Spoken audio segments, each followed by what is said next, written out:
Hello everybody, it's your boy Proftrof and we're back again with another video. This is a video by ReignBot. People have been suggesting him for a bit. This is Stories from Our Disturbing World, episode 1. I figure, since I'm gonna be doing a horror game later on today on stream, Little Nightmares 2 by the way. Check it out, bro. Check it out, bro. I figure we watch some horror shit. Y'all know I'm a brick wall. I'm the rock, the mountain. I do not get afraid by anything. So a little warm up can't hurt. This video is brought to you by Skillshare. As many of you probably already know, Skillshare is an online learning community that offers membership with meaning, featuring a seemingly endless amount of classes in everything from business, art, and even lifestyle. I know a ton of you out there are interested in not only watching videos, but making them as well. So I'm going to recommend the course Video on a Budget, Prepare Your Shoot Without Breaking the Bank by Christopher Rhodes. My favorite thing about this production course is how Christopher breaks down everything in great detail, even going as far as bringing in examples of what he's talking about. To help explore your creativity, Skillshare is giving away 2 free months of premium membership to the first 500 people who click the link down below, and after that it's only about $10 a month. Thank you, Skillshare, so much for sponsoring this video and independent content on YouTube, and now on to the show. Welcome to episode 1 of Stories from Our Disturbing World, the series where we take a tour of the dark side of reality. And in this episode, we look at 5 real-life tales dealing in everything from celebrity cult activity all the way to one Redditor's terrifying discovery. As the title suggests, the content of this video can be disturbing to some viewers, and as such, viewer discretion. What are those? Pansies? Y'all know your boy's a brick wall. Is advised. High school is awkward, and I'm not going to pretend that you didn't already know that. In many ways, whether we like to admit it or not, this stage in life is actually terrifying. You're suddenly getting a glimpse of what it'll take to seemingly fit into society, while simultaneously dealing with massive changes within yourself, be it physical changes, or just trying to figure out who you really are or what you'd like to do with your life. A lot of this physical changes did go boop boop. Pondering, gossip, self-reflection, and contemplation will all take place within the boundaries of the hallways. Something that was also true for 14-year-old Philip Chisholm in the moments leading up to an event that would change his and the lives of several others forever. When a crime is committed, there unfortunately isn't always obvious proof of who did it and how, but in the case of tonight's first story, most of it was captured via CCTV, at some points in chilling detail. Oi. Danvers High School, Danvers, Massachusetts, October 22nd. It's an American high school, and we know about American high schools, right? Poop poop pow. In 2013. At 2:54 p.m., we see a smiling woman emerge from a classroom and begin heading down the hall towards a bathroom. This would be Colleen Ritzer, Philip Chisholm's 24-year-old math teacher. Just after she leaves, Philip appears from the same classroom, tails her down the hallway, and eventually into the same bathroom.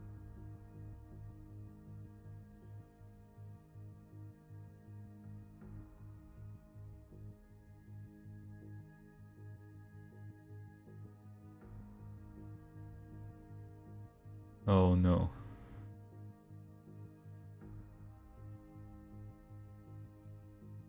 As you can see, Philip managed to wheel in a large trash bin, and now he's removing it from the premises. The thing is, Colleen Ritzer, as you probably already guessed... Bro, this is very real. This is very real. Oh shit. What am I watching? Is unfortunately in there. Her body was later found in the nearby woods, almost entirely nude, with slash marks across her throat, and a branch that was used to sexually assault her still left in place. Where Colleen actually died is unclear. It's believed that she was knocked out in the bathroom, but remained alive until she was wheeled out to the woods, where Philip would carry out the rest of his sick plan before stealing her credit card and casually using it to see a movie and to buy himself dinner. Again, this all in the same day he murdered his teacher, defiled her corpse, then left it in the woods to rot. Before we close this off, I do want to point out a couple of unusual things where Philip's behavior is concerned. First, notice his body language here. He seems to hesitate before checking his left pocket. He hesitates again, briefly dipping back into Colleen's classroom before emerging hooded, despite the fact that this does nothing to conceal his identity. Just a few seconds later, we see that he's donning gloves, pretty much proving that this was premeditated, despite a clear motive never truly being offered. According to Philip in later testimony, this had to do with Colleen supposedly insulting him, and his taking power back, at least in his mind. Roughly 10 minutes after Philip first entered the woman's restroom, I hope they power take your ass in prison, boy. He exits, startling a female student in the process. He keeps his hood up, his head down, and then leaves the building. Upon return, his blue Maybe hoodie wear a is belt on, when but you're gonna Philip commit returns to the murder, classroom to so pick your up pants another don't change of fall. clothes and several bags. He puts on a red hoodie this time, along with a ski mask, which he just as quickly removes before running down the hallway yet again. Moments later, he returns with a trash bin that would soon contain his teacher. Upon emerging from the bathroom for a second time, Philip's red hoodie is now gone, and he's once again donned the ski mask, only to switch it up again seconds later, exposing... Y'all can already see his ass was like, oh bro, I got the plan to change hoodie. They don't know. Dumbass motherfucker. The top of his head and face. By the time he's outside, he seems to take up the opposite configuration, with his mouth and chin exposed as he walks past a bystander. About an hour later, Philip returns to the building, his pants covered in blood and his shoes missing. Again, half his face is still exposed. Philip soon dips away into a different bathroom, changes into entirely different clothing, then goes about his day like I mentioned a second ago. Again, his behavior is extremely bizarre, especially when you take into account that he left his bloody clothes at the scene along with a backpack that contained his ID card and a note that said, "I hate you all." On top of this, he decided to keep the bloody box cutter used in the attack and Colleen's ID and underwear, which police later found upon his arrest. In some ways, there did seem to be a calculated, premeditated effort to hide evidence, but at the same time, it's hard to believe he was unaware of 5 IQ calculations, by the way. Is this why he's mad at the math teacher? Because he could not do the math? Security cameras, which, as you saw, even the jokes don't feel from good. every angle. Goddamn. It's no surprise that authorities had no trouble pinning this on Philip, who was ultimately tried as an adult and charged with a life sentence. Thank it's God. Probably also no surprise that just a year after Colleen's murder, Philip would try to kill yet again. But instead of a school teacher, this time his intended victim was a youth worker, one employed where Philip was being held pending his trial. Luckily, this time the boy wasn't successful and instead only landed himself another charge. This time attempted murder. It's hard to say what exactly this story leaves us with. It's hard to imagine that someone at the young age of 14, someone barely even a teenager, could be so dangerous and do something so heinous, all seemingly without remorse. Yeah. Many would love to believe that they'd be able to catch all the warning signs, all the red flags, maybe even help. How though? Like, okay, think of it from the teacher's point of view. You have probably, you're teaching like at least 3 or 4 classes of, in Bulgaria it's usually 26 people max, right? That's our limit for like classes in high school. How would you keep an eye on absolutely everyone? And plus it might have been like something that she did not even consider as offensive and this dude took it to heart. Like, you don't know, you cannot know, you cannot keep an eye on 100 people at all times. And do your job at the same time. It should not be your job to do this. Like, it's her job to teach, not to keep an eye on little psychopaths. Possibly prevent these sorts of tragedies if only they could. And while that's all in good intent, as we know, that's unfortunately not how things usually. Only way to prevent this is his dad busting a nut inside of a condom, not inside of his mother. I don't know. And while it seems like justice was served in this case, the Ritzer family isn't convinced. This due to the fact that while Philip was given a life sentence, as I mentioned, he was also granted a chance at parole. To anyone, myself included, the idea... For what? So he can go and murder someone else and put them in a trash can? Stuff wood inside of them?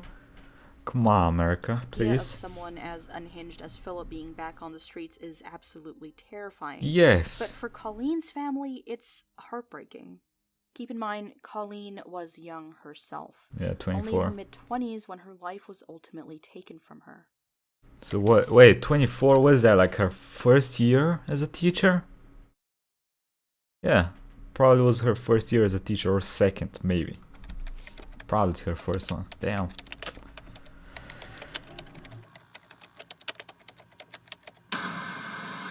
As we all know, online predators are everywhere. Be it Facebook, YouTube, Twitter, Discord, TikTok, Instagram, you name it.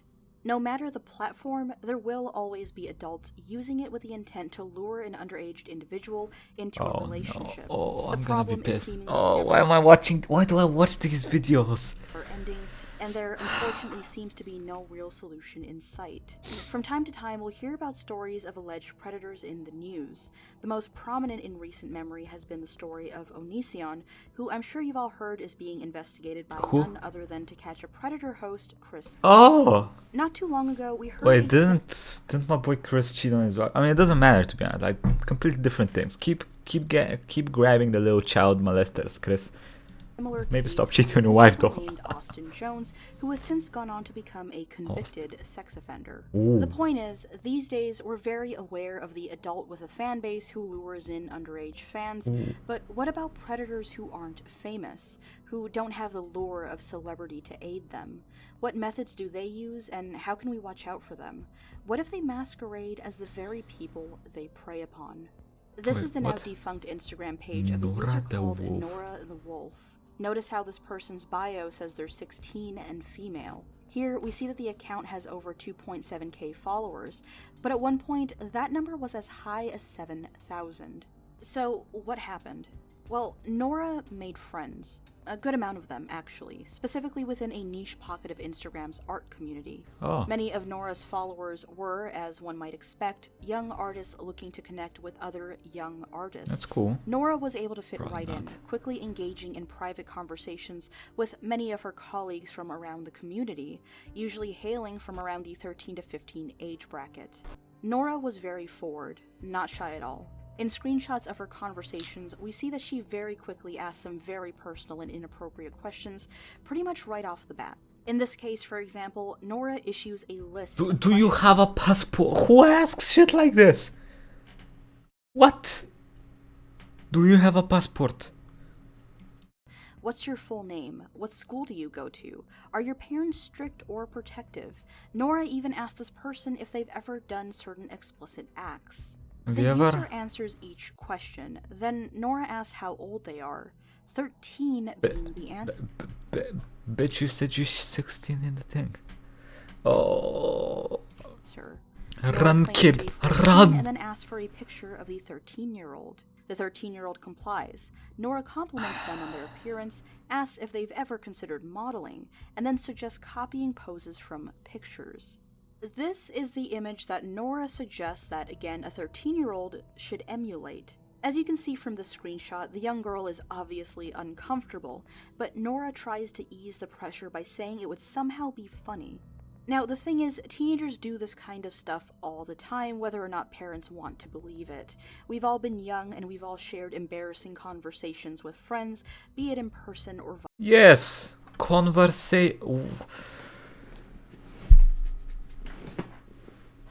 What the via text. The thing is, though, the 13-year-old girl in this case was under the impression that her new friend was someone just like her.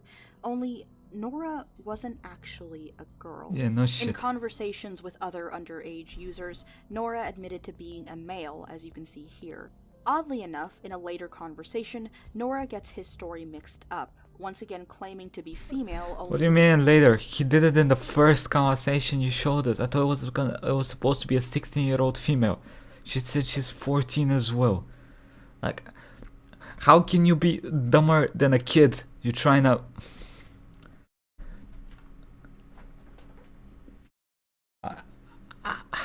disappear once confronted I hate this. On another occasion with yet another underage user, Nora sent over a video, one depicting himself fully nude with his genitals exposed. What makes all of this even worse, as if inappropriate prying questions weren't bad enough... Now this is a dude that deserves a stick up his ass. Not the chick in the first thing. Okay, I'm gonna go piss. This annoyed me. I'm gonna go make it angry. I'm gonna go piss angrily in the toilet. Okay, I'm back. I relaxed a little bit. Okay, I had a sip of coffee. I had like a third of a banana. We good, we good. Why must it always be children? You fucks. Let the children go. Why? Okay. Let's go. Nora wasn't even 14 or 16 like the profile says. In fact, this person, known by the name Nora, wasn't even a teenager. After word got around about this person's reputation and behavior, it eventually came to light that they were in their 20s, somewhere between 24 to 26, and after enough pressure from the community, Nora confessed to being a 24-year-old man. Of course, this doesn't necessarily guarantee that Nora is in fact 24. He could very easily be a number of years older or even younger, but at this point it almost doesn't even matter because, believe it or not, this isn't the end of Nora's rap sheet. By the time all of this came to light, there was an estimated count of at least 10 underage victims of Nora who were willing to come forward and offer screenshots, but based on Nora's activity in the community and later taunting of those who called him out, the number could actually be much higher. As discussed a second ago, Nora could actually be this piece of shit said more than 7, baby. Okay. Oh, don't. I'm not gonna say what I think should happen to people like this, because YouTube's gonna ban me again. I'll be back in the gulag, so let's just continue. As discussed a second ago, Nora had a habit of asking for pictures, and unfortunately, in many cases, he was successful at obtaining them. That's one thing, obviously, and regardless of Nora's age, there could be CP charges involved, but the thing that really bugged people about this was the fact that Nora had a nasty habit of sharing these risque photos, in some cases posting them publicly to his account and refusing to take them when asked. There was one infamous scenario where an individual confronted Nora about his actions, and upon being called out, Nora once again resorted to taunting the user by spamming them with photos collected from various minors. In-game. In case you think it ends here, it still doesn't. Nora was very well known for having certain fantasies. Bro, please tell me this fucking degenerate got arrested. Again, notably minors who weren't comfortable at all with the idea. Many times asking young artists to draw Nora's avatar, forcing themselves onto other users' OCs, something that seemed to be fueled by the intent to cause discomfort for the other person depicted. Like I mentioned at the start of all this, Nora's Instagram is now defunct and he's largely believed to be in jail, something supposedly confirmed by the community, which claims that one of his underage victims was able to get the authorities involved. Of course, there is no way to 100% confirm this without doxing the victim, so for now we're just going to have to be happy with the fact that Nora seems to be gone. I do want to note that the Nora rabbit hole does run deep, and while I did touch on the main points here, there is still a lot more to look up. I'm good. YouTubers like Repzilla, Creepshow Art, and Nani have some really good coverage of this made closer to when everything was actually unfolding. And I'd also like to thank OBIJ Official for helping me figure out a lot of the details of this case. If you haven't heard of this page, it regularly posts alerts about accounts like Nora's, and in general does a really good job of upping the awareness about these lesser-known predatory accounts. Even though Nora seems to be gone, it's always a good idea to keep your guard up because while big-name cases get the most attention, as we all know, they're unfortunately far from the only... Hope you get bitten by one of those ticks in Australia that make you paralyzed, bitch. In-game.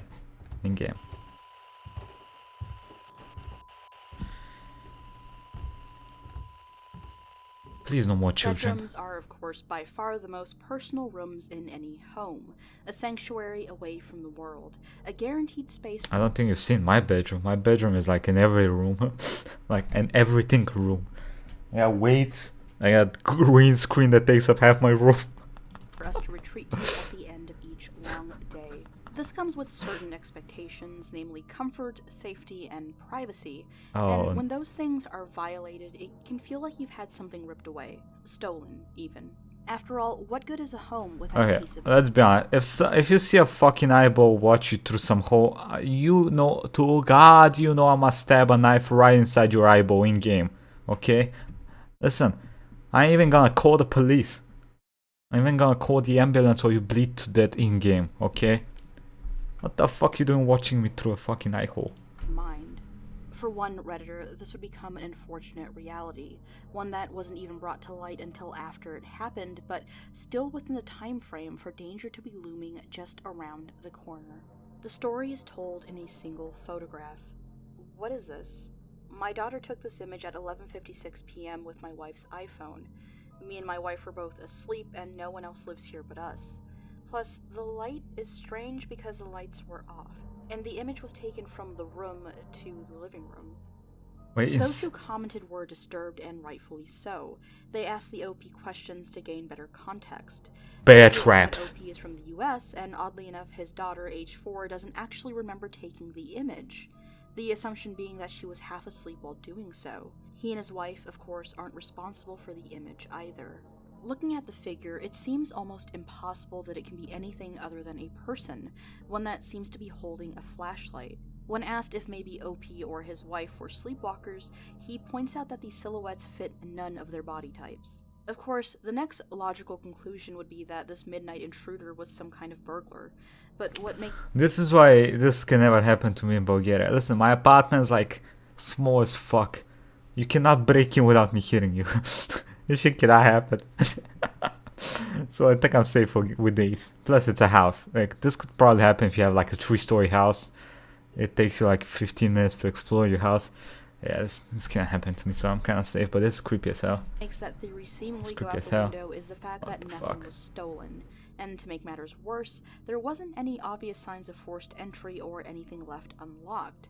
So this person, whoever they are, found a much more inconspicuous path into the home. While it may seem impossible for someone to gain access to a home in such a stealthy manner, other accounts online will tell us it's actually not as uncommon as one might think. Wait, stranger in my home? What? It's just... Other accounts online what? will tell us it's actually not as uncommon as one might think. A user posited the theory that maybe what we had... Woman living in attic. ...on our hands was a squatter, someone, a complete stranger, living in their home right under their noses. They linked this famous clip as an example, one that most of you have probably already seen. No. The family decided to go to police... Why are people so chill about this? I'm pretty sure if someone here in Bulgaria finds a person in their home with a camera, they're probably gonna call the whole village with fucking metal tubes and brick... In-game. In-game, YouTube. What? Why is people so chill over there? But unfortunately we haven't received any updates. This could be a red flag to some that maybe think that this is all a hoax, but based on OP's history, there really isn't anything to suggest a pattern of that behavior. On top of that, this post was from months ago. One would assume that if this was fake, they'd be coming back to take advantage of it to some degree. But either way, the image is still chilling, and something that we very much know to be a terrifying reality in the world we live in. And it goes without saying that if this picture really is genuine, then this family is really quite lucky because for many others who've experienced this, the results have unfortunately turned grim. Jesus, what am I watching? I was not prepared for this. I gotta be honest, I was expecting to be like the other scary videos we watched, some dumb shit that probably nothing happened with. No, first one, someone died. Second one, children. Third one, someone's in your home. Then again, you got a big ass home. Put some bear traps in that bitch, okay? In late 2014, an unknown individual hopped on a cab in Fiji. Upon leaving, this person, as most of us do from time to time, forgot their cell phone. The cab driver later notices this and naturally begins to comb through it. For most people, there's an expectation that at worst you find nothing, but at best you may be able to find the owner if you're so inclined to return the device. Instead, however, the cab driver uncovers something Live leaks. And most likely heavily traumatizing. Per the natural course of these things, what the cab driver found leaked onto YouTube and would draw in the attention of thousands of horrified online users. It appears to show fishermen being shot in Fijian water. It's unclear when or where exactly the video was filmed. Fijian police are... What is wrong? Why do people do stuff like this? Why do you go around shooting people? I don't understand. Random people. Like, I understand vendettas. Like, someone you hate that person. Why do you go around shooting a random fisherman? The fuck is wrong with y'all? The 10-minute video, titled Fishing Vessel, Fijian Crew Getting Shot Outside Fiji, was inaccurate in its detail aside from one point. The video did, in fact, feature a small group of men at sea being systematically murdered. The low-quality clip opens to the color blue, and the sound of multiple voices overstepping one another in a foreign language, one of which is being broadcast via a speaker system. A slight pan reveals several other large vessels in the surrounding waters. Following this, the cameraman focuses in on the waters once again, and it becomes apparent that there's a man overboard, and while most would expect a rescue to begin, instead, we start to hear gunshots as explosions of water begin appearing around the man, until he's ultimately struck. A small wooden boat is also present. It's tipped over, and around 3 or 4 other men can be seen hanging on. They too are being picked off one by one. As stated earlier, and if the description of this hasn't already made it clear, this video is incredibly graphic and shocking, something that I definitely would not recommend that you Google unless you're absolutely sure about it. By the way, the thing is, I've been on that site once in my life, Live Leaks. A friend of mine linked me some shit. He's like, yo bro, look at these people, decapitations, Mexico or some shit. I'm like, what? No way, things like, what? I click on it, just as he said, decapitations, Mexico, real stuff. I don't know why. Some people can watch that. I cannot watch that shit. Listen, in movies, violence, gore, it's okay. It's fucking movies. It's fake. IRL, I cannot watch that shit. I don't know. You need to be some kind of different dude to be able to watch shit like that. I gotta be honest with you. I had another friend that's his hobby was whenever he saw dead animals on the streets, he would take pictures of them. Fucking weirdos. The fuck's wrong with y'all? Why? I swear to God, there's some weird ass people out there. There's one more piece of the story that adds to its horror. After the events unfold and a handful of men were executed in cold blood, the killers don't only show their faces, but actually get together and pose for photos.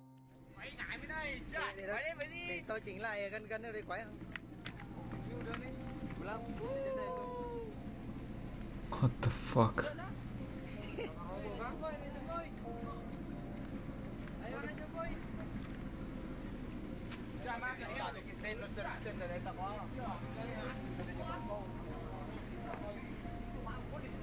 Why?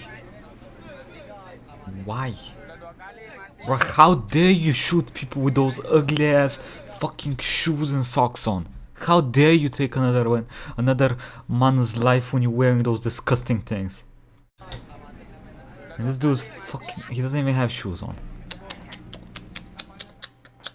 Immediately following this video's publication, the Fijian authorities began investigating, but it would soon become clear that this case didn't involve them as much as initially believed. One of the ships surrounding the scene was quickly identified as Taiwanese, and its owner told the New York Times in 2014 that his ships left the scene as soon as possible, presumably as to not get involved. He also refused to release any further details, but he did say that he's of the opinion that the footage was from 2013 and took place in the Indian Ocean, this based on the ship's schedules. As for the offending ship and its crew, many of the comments point to the men speaking a mixture of Chinese, Indonesian, and Vietnamese, although some others dispute that helps. This. At the time of this story breaking, the generally accepted theory was that these victims were pirates who were executed for self-defense. The men in the waters in the video don't appear... Pirates on little wooden boats. And the people executed them in self-defense that they can... Yeah, okay. Okay, buddy. Armed, but by the time the camera finds them, their boat had already been tipped over, their weapons now gone if any had been present earlier. Unfortunately, this case was never solved, and once the Fijian government realized that it really didn't take place in their waters or involve their citizens, they dropped it. I mean, given the murky outside of their reality jurisdiction, right? This case has been left to individuals. Hey, I keep telling people, water is evil. Don't go out there. There is nothing good out there, okay? Stay on the land. Stay on the land. Water is evil. Nothing good happens on water. Look, Titanic. Is author Ian Urbina, who spent years at sea in order to write his 2019 book, Outlaw Ocean. According to an article by The Guardian, in it, Urbina claims that the men who were murdered weren't pirates at all, but actually Pakistani fishermen. If true, this makes this case even more chilling and incomprehensible. It's unclear if any more info could be gathered on the cell phone where the clip was found or even its owner. The men, even having shown their faces, have not been identified, and videos and images taken at the scene by others present seemingly have never made their way to the internet. In theory, an alternative angle of the shot should be out there somewhere, or maybe even the image these two can be seen taking here. Unfortunately, however, at the end of the day, no government body or organization is interested in pursuing this, again mainly due to the complicated issue of jurisdiction. If any of you recognize these men, which someone has to, at the end of the day... How can you recognize them? The fucking video is in 15p. You can count the pixels, kinda hard to recognize faces. Is no one to report it to. Jesus Christ, this video. Okay, how worse can it get? Cults are seen as an extremely hot topic these days. What? Cults are seen as an extremely hot topic these days, and it's safe to say that most of us probably never see ourselves ever falling. Oh, it's the Japanese dude, the anime thing. Especially those of us who are non-religious. It comes with a sense of invincibility and immunity where cults are concerned. After all, if you aren't even into your common religions, how could you ever end up in a cult? What a lot of people miss, however, is that while in terms of structure they may remain the same, not all cults are about gods or doomsday, and non-religious cults can be just as dangerous as Jonestown or Heaven's Gate. Cults as a subject come with a lot of mystique despite how long they've been at the forefront of popular culture. We still wonder to ourselves what it is they do behind closed doors, how much they get away with before they ultimately fall in what always seems to be a stereotypically horrible fashion. Sometimes we even wonder if, low-key, people of power or fame could be involved before brushing it off as mere conspiracy theory. In the case of NXIVM, however, this was all reality. They were a modern-day, non-religious cult that preyed on the affluent, famous, and reality. They were terrifying cult. A modern-day, sex non-religious cult allegedly running illegal pyramid schemes. That preyed on the affluent, famous, and socially. Sex cult NXIVM was allegedly planning to infiltrate the Mexican government.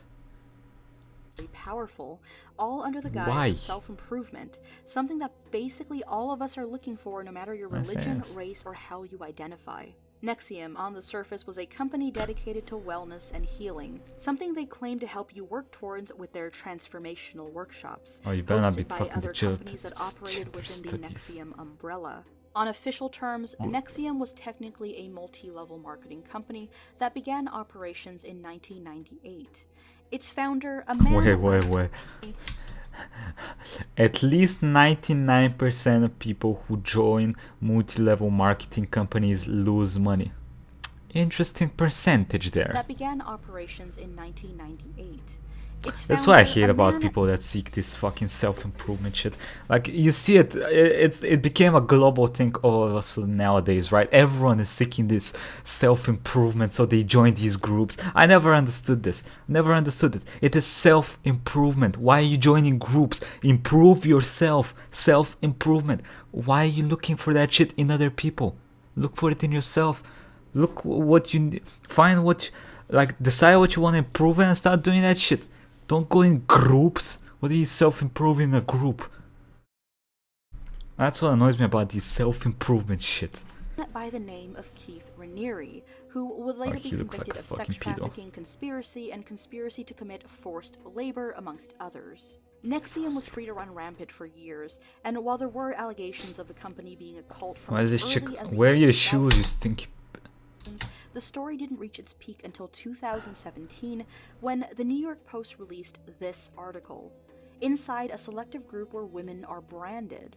This is literally something that happened to what were basically the elite within NXIVM, an invite-only sect called DOS, or The Vow, a group that unknowingly served as Keith Raniere's personal harem. According to the women of DOS, they were recruited from the wider body of NXIVM members, lured in with promises of exclusivity, sisterhood, and proximity. This is the thing. For these people, I don't feel sorry at all for these people, because, listen, you're adults. When you become an adult, you have a brain, and it is understood for most people that once you become an adult, your brain functions at the capacity of normal human beings. You should be able to see weird stuff happening around you, right? Cults. I never understood how people fall in these things. How the fuck do you get branded? And you're like, oh, I mean, stuff happened. Nah, I don't get this shit. I don't understand this at all. I don't understand how people get to these situations in life. This is very weird to me. Raniere, the man they were brainwashed into believing. Shut the fuck up. You're not brainwashed. You're the son. How the This is bullshit. Key to their personal I mean, it's sad, but it's bullshit. A man they were to refer to as Vanguard when he conducted his seminars. Yeah, He surrounded himself with wild and outlandish claims. He was a self-identified prodigy, a judo champion, philosopher, scientist, and just about everything else you could think of that would beef up your personal resume. The man even claimed to be enlightened, and in 2009 secured a visit from the Dalai Lama himself, something that definitely helped push the image of Dalai Lama credibility. Again, a number of rich and powerful people were involved with this group to some degree. Sarah Bronfman is one example, a daughter of a billionaire businessman. Her sister Claire was also involved and ultimately arrested in connection to NXIVM. At one point, it's said that the billionaire heiresses aided NXIVM in trying to recruit fellow billionaire Richard Branson, although according to Bronson's management, they were ultimately unsuccessful. Former Hawaii Five-0 actress Grace Park can be seen on camera having conversations with Keith Raniere. This format with interchanging individuals was once a hallmark of NXIVM's social media presence. It should be noted that according to Park's management, there was no way for her to know of the extent of NXIVM's actions since she wasn't specifically involved in DOS. But her Perhaps past roles were significant. Celebrity involvement within NXIVM is actress Allison Mack, seen by many as Keith Raniere's right-hand woman. Some might even argue that she was the top dog in the DOS food chain. Upon the FBI crackdown, Mack was convicted of many of the same crimes as Keith Raniere. The list goes on, and it's scary to think just how much influence these people had, both financially. Wait, I've seen this one from somewhere. This one in the middle. What has she been in? I've definitely seen her in something. Just how easy it is for a public figure to lure their audience into a cult, where in some cases you're. I never. Like, what annoys me about these situations is it's always on the blame on them. Like, listen, I agree. They should take the blame for the fucked up things that they did. But the victims should also understand how they got to that position. If the thing with what I think the problem with only blaming the dude that did the thing is that you don't get, like, you stop there. You don't get the knowledge of why the people got in there, so it might happen again. I don't know how to explain it in English. My English, I mean, it's decent, but I don't know. It's probably not the English part, but I don't know how to explain it. Like, I think this should be seen from all angles so that it does not repeat. Like, people should see why, like, not just see what he did to lure in the people. What the people saw in him to be lured in should also be seen, so that it does not happen again, right? Does that make sense? I don't know. Referred to as a slave and tasked with recruiting your own so-called slaves. This was language mandated for members of the DOS circle, and how the group would slowly grow, again not realizing that all they really were was Keith Raniere's personal harem. The branding that would become the center of the media's focus and subsequently public outrage, and rightfully so, was part of DOS's initiation ceremony. What was that like? It was worse than childbirth. Imagine a hot laser dragged across your flesh for 30 minutes without anesthetic. Survivors later revealed that they were told they would receive a small tattoo, not a branding, and to make this even worse, they weren't told what image would be permanently etched into their skin. What it ended up being was something most would consider esoteric.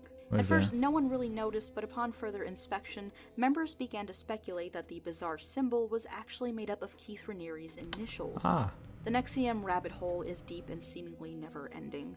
The story has been covered by a number of different entities in a number of different venues, and while we all wish that what happened to these women will never happen again to anyone else, the sobering reality of cults is that they very much still exist, even in 2020, and they're evolving. In some ways, even getting sneakier, using new methods and media to trap and manipulate their victims.